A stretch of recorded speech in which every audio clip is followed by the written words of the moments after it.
I would say that I'm mostly a photographer and a painter. I'm known for my official portraiture that I do for the government and I have done for corporations and privately, but that's been my mainstay. Although I have written travel articles and I've written articles on art and the making of art for American publications and English publications. And I have also lectured about certain subjects, including the gardens of the Vatican, which came from a project I did going to the Vatican for over several years to gather images of the gardens and have a big exhibition at First Canadian Place, and then a book published many years later in 2009.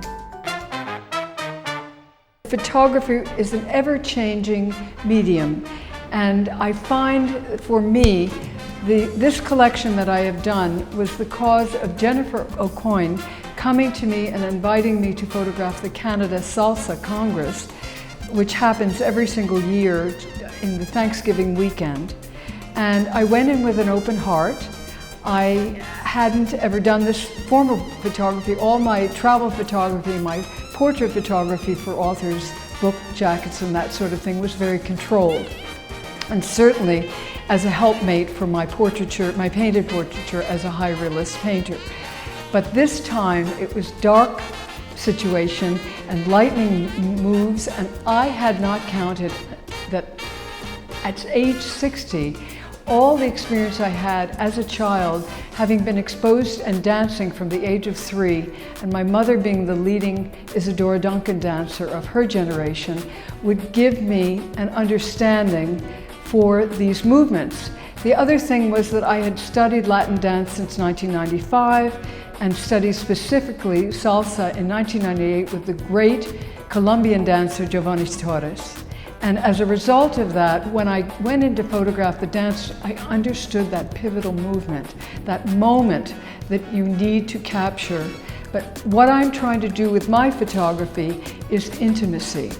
I'm looking for the moment when the dancers are connecting within themselves and that secret moment where they let you in. At the Canada Salsa Congress, it's a very exciting backdrop. It gives a very graphic feel because the curtain that they use, the blue and white curtain, creates these diagonal lines that sets the dancers apart very nicely.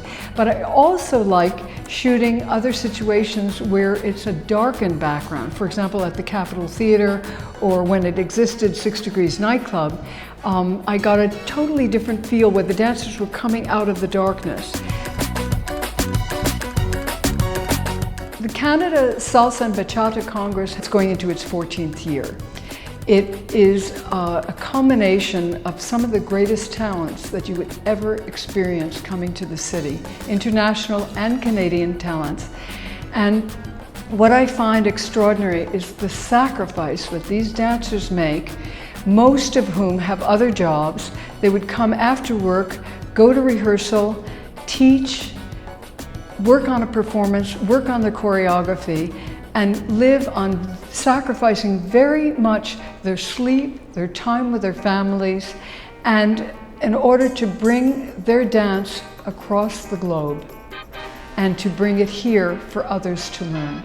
They're from all walks of life, all skin colors, all nations, and they come as one family. And when you return to the Canada Salsa Congress, you are brought in as family. These dancers have a story to tell. And if I am intuitive enough, I will be able to find it within their dance. And that is what I would say in all of my portraiture and all of my documenting work is the key thing, is to be able to tell that inner side of that person. My parents always looked forward, they did not look backwards. I don't feel afraid at 67 years old of believing that I still have something to contribute in the world. And part of that is through teaching. And I think if you have a skill as an artist, it is your responsibility to pass this on to the next generation.